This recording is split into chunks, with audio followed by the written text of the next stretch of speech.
Mesdames et messieurs, je vous souhaite la bienvenue dans ce webinaire au sujet de travail rationnel. Je suis Carlos Martins et comme d'habitude, vous pouvez poser des questions à travers la fenêtre chat ou alors préférentiellement par email et je répondrai aussitôt que possible. Nous allons donc démarrer par un modèle que j'ai fait au préalable, que voilà. Ce modèle, il a déjà été modélisé, j'ai déjà introduit des charges. Bien sûr, nous allons introduire encore d'autres charges, mais voilà. Nous allons démarrer ce webinaire par quelques astuces et trucs qui sont importants quand vous faites un modèle de ce genre. Par exemple, je le répète assez souvent, voilà, aujourd'hui je le répète encore une fois, voilà, quand vous avez des fermes qui se croisent, il y a toujours un nœud qui va être créé à cet endroit, donc vous, avec cette commande supprimer nœud, vous cliquez, vous sélectionnez le nœud et vous l'enlevez, comme ça vous avez la ferme qui est exactement son nœud à l'intersection. Ensuite, vous avez aussi la possibilité, ça c'est très bien, donc pardon, je vais mettre vue de face, donc d'isoler par exemple, vous sélectionnez une partie de l'ouvrage et à travers cette commande, on va afficher seulement ce qu'on a sélectionné, pardon. Voilà. Vous voyez comme c'est assez pratique. Voilà. Vous avez aussi la possibilité, là, si je sélectionne juste ces deux murs, avec cette commande, de masquer les éléments qui ne nous intéressent pas. Voilà. Et à ce moment-là, vous avez quelque chose, voilà, qui est selon vos désirs. Là, je reviens en modèle en entier, parce que je vais mettre la vue depuis dessus, et là, je vais sélectionner cette partie de l'ouvrage, mettre en évidence, voilà. Et là, je mets de nouveau en perspective. Là, vous voyez, j'ai voulu sélectionner toute cette partie de l'immeuble, de haut en bas. Mais le problème ici, il y a une dalle qui n'apparaît pas. Et je vais vous montrer pourquoi. Tout simplement parce que ici, vous avez la dalle qui est en un élément seulement. Et là, nous devons tout simplement la sélectionner et là, je vais la mettre en évidence, comme ça on fait l'exercice encore une fois. Ici, à travers une ligne de construction, je vais utiliser cette ligne donc pour subdiviser le domaine. Là, et là, je sélectionne la ligne qui va me subdiviser le domaine à cet endroit. Maintenant, je peux afficher tout le modèle. Vous pouvez mettre aussi en vue rendue, bien sûr. Et là, vu depuis dessus, si je sélectionne cette partie de l'ouvrage, je mets de nouveau en évidence ma sélection, perspective. Là, vous voyez que tout l'ouvrage a été sélectionné de haut en bas selon comme nous le désirions. Pardon. Ensuite, je vais maintenant vous montrer autre chose. Voilà. Là, on va ici créer, par exemple, une trame. Ça, c'est aussi important de savoir utiliser les trames. Là, je vais mettre, par exemple, D. Là, comme ça. Ici, il faut vous-même mettre la formule. 4 fois 2.5. Tac, 5. Voilà, c'est bon. Ensuite, ici, je mets 5, point virgule, 2, point virgule 5, point virgule 2, point virgule 3. Voilà. Là, une fois que j'ai fait ça, je dois juste prendre l'origine, d'où je veux que ça commence. Et ainsi, j'ai fait ici ma trame, vous voyez. La trame, elle est utile parce que maintenant, vous pouvez aussi simplement et facilement faire des nouveaux murs. Aussi, quand vous faites de nouveaux murs et que vous avez déjà au préalable ici défini des parties, donc là, ça ne va pas marcher, mais vous voyez ici, la hauteur, c'est 3 parce que la hauteur d'étage est 3. Mais si je viens au ré, c'est 2,85. Lui, il assume automatiquement la hauteur d'étage. Donc à ce moment-là, j'ai plus qu'à faire ici un mur, bien sûr choisir l'épaisseur, le matériau, et voilà, tout simplement faire un mur, un autre mur, voilà. dans la structure. Là, je reviens en arrière parce que je ne veux pas créer ce mur. Vous avez aussi la possibilité, donc, quand vous êtes d'utiliser ici la barre de recherche. Si vous faites à travers la barre de recherche, par exemple, mur, pardon, là j'ai fait faux, Shift, étoile, mur,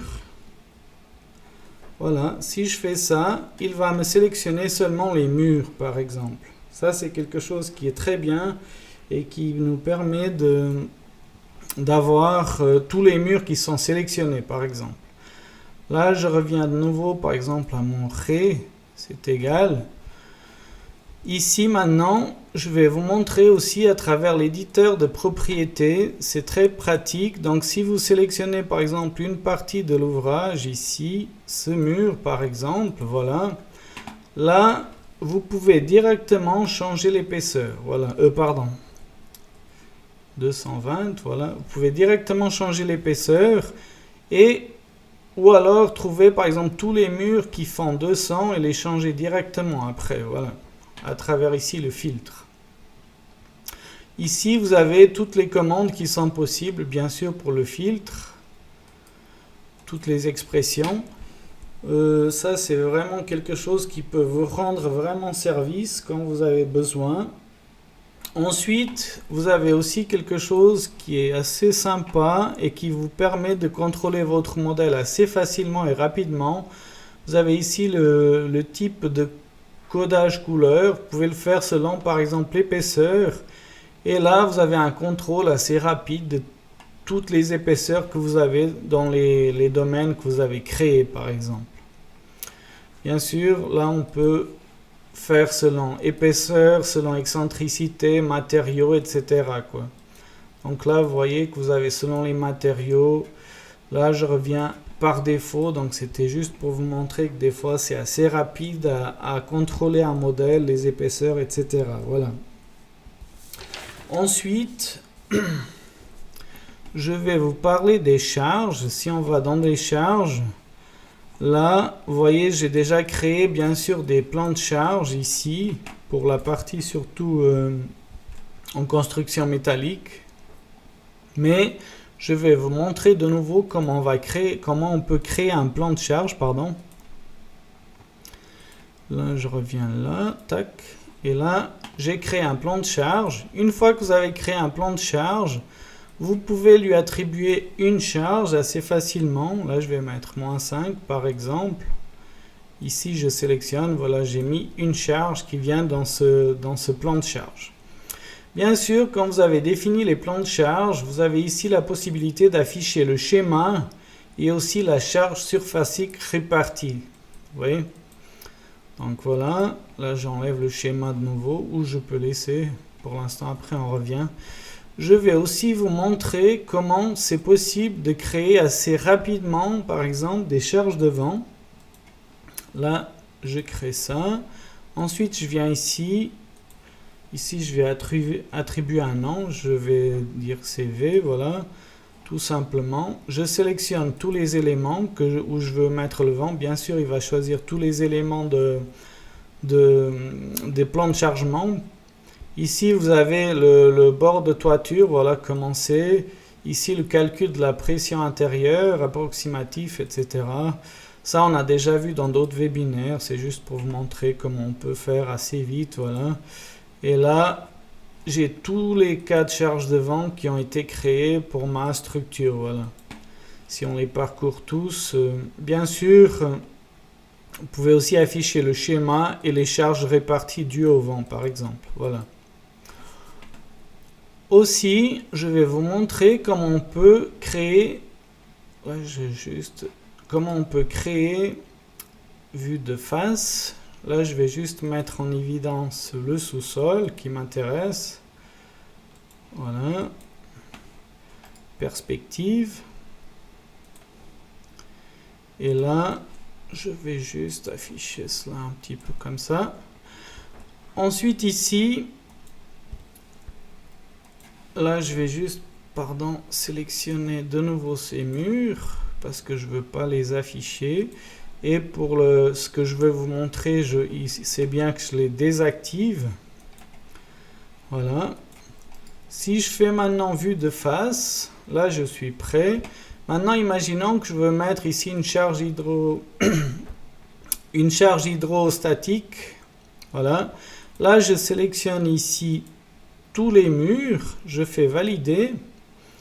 Là, je mets la hauteur du Z1. On aurait pu laisser 0 jusqu'au sommet, mais on va mettre une autre hauteur sous les ouvertures existantes.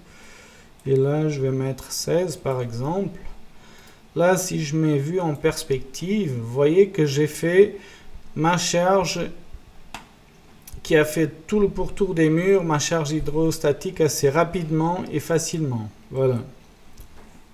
Maintenant, je vais juste, par exemple, effacer juste ma trame. Je ne veux plus l'afficher, voilà. Maintenant, on va aller dans maillage. Dans maillage, vous pouvez faire le maillage assez simplement. Bien sûr, vous pouvez juste faire un maillage différent pour les murs. Vous affichez juste les murs. Ou alors, tout simplement, faire un maillage qui est uniforme partout. Voilà. Et puis, vous pouvez sélectionner aussi taille maille adaptée. Là, vous pouvez désactiver. Des fois, ça peut vous causer des problèmes si vous avez des piliers ovales, etc., qui sont proches d'un autre nœud d'extrémité de mur, etc. Et je mets toujours adapté parce que comme ça, les éléments qui sont plus étroits, plus petits, lui, va faire un maillage qui est plus fin. Voilà, je fais valider. Le maillage se fait assez rapidement. Et là, nous sommes prêts à faire un calcul. Bien sûr, si vous faites un calcul non linéaire, cela va prendre beaucoup de temps, beaucoup plus de temps. Mais un calcul linéaire va être très très rapide. Et donc, vous pouvez avoir tout de suite les résultats de votre modèle assez facilement. Donc, vous voyez qu'après quelques secondes, nous avons le modèle qui a été calculé. Là, on attend juste qu'il se ferme, voilà. Ensuite, une fois qu'il a été calculé, vous avez la possibilité ici si je fais dans les forces internes surfaciques, par exemple ici le NY. Le NY, pour ceux qui ne savent pas, donc c'est la force dans la direction Y locale, l'effort normal. Et là, je peux aussi, ça c'est pas mal, au lieu de voir en isosurface 2D, je fais modèle solide. Et par exemple, je peux parcourir ici, vu que j'ai défini étage par étage, et voir voilà, les efforts que j'ai dans les murs, etc. par exemple. Si je remonte dans les étages, voilà, rez-de-chaussée, étage, etc. Là, je reviens à mon modèle entier. Bien sûr, vous pouvez aussi, là je vais faire mini-maxi, pardon. Vous pouvez aussi afficher, je vais vous montrer les efforts des poutres, les forces internes des poutres, voilà. Et je fais un diagramme plein, comme ça c'est visible plus simplement. Ici, vous avez la possibilité de bien sûr afficher juste les poteaux à travers les parties logiques. Donc si je viens ici, je fais juste les poutres. Ça, c'est les poutres. Si je fais les poteaux, j'ai juste les poteaux. Voilà. Et ainsi, c'est beaucoup plus simple à contrôler l'effort normal que vous avez, etc. Vous avez aussi la possibilité, à travers le filtre, de nouveau, de faire, par exemple, NX...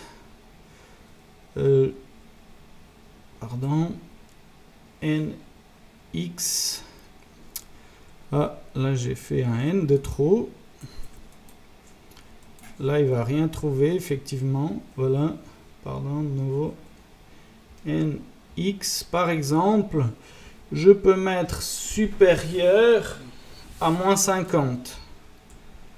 Et là, il va me faire un filtre de tous ceux qui sont supérieurs à moins 50, par exemple.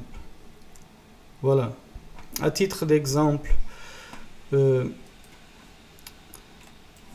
Donc, vous voyez que c'est des fonctions assez pratiques que vous pouvez utiliser et voilà, mettre en évidence et contrôler les résultats assez rapidement à travers les outils que vous avez. Il y a plusieurs façons de le faire. À vous de trouver votre propre façon. Voilà. Donc pour aujourd'hui, je vais encore vous montrer ici le rapport. Une fois que vous avez tout calculé, etc. De nouveau, pour le rapport, ici je vais choisir un que nous avons déjà par défaut. Je fais rétablir le rapport. Et là, je fais ici fermer. Une fois que j'ai rétabli le rapport, je peux ici prévisualiser mon rapport. Voilà. Et ça, c'est un rapport qui a déjà été fait au préalable. Donc, vous pouvez utiliser comme modèle. Ensuite, vous pouvez parcourir ici, voilà, toutes les pages pour voir si ça correspond à ce que vous désirez, etc. Si ça ne correspond pas, faire des changements, etc. Donc, comme vous voyez, c'est assez simple. Donc, une fois que le rapport y correspond, vous pouvez exporter ici le rapport entier en tant que fichier RTF. Et puis après, dans Word, faire encore des ajustements, etc. Voilà. Donc pour aujourd'hui, c'est à peu près tout ce que je voulais vous montrer. Donc voilà. Comme d'habitude, si vous n'êtes toujours pas abonné à notre page YouTube, je vous conseille de le faire. Ainsi, vous recevez des notifications à chaque fois que nous avons de nouvelles vidéos. Prochain webinaire, ce sera le 25 juillet. Donc après le retour de mes vacances estivales. Je ne sais pas si vous partez aussi en vacances. Donc moi, je vais partir dans quelques jours en vacances et je serai de retour le 10 juillet. Si vous avez besoin de quelque chose, le service support, mes collègues seront toujours là pour vous aider. Ensuite, très important, voilà, on va lancer aussi la version X7 qui arrivera pour vous en Romandie courant, on va dire mi-août, voilà. Parce qu'il y a les vacances, etc. Donc on a décalé légèrement pour mettre tout, pour affiner tout et pour que ce soit un bon rendu, donc la livraison de la version X7. Pour ma part, je vous remercie beaucoup de m'avoir suivi et je vous souhaite un agréable après-midi et à très bientôt. Et bonnes vacances pour ceux qui auront aussi des vacances. Merci beaucoup, au revoir.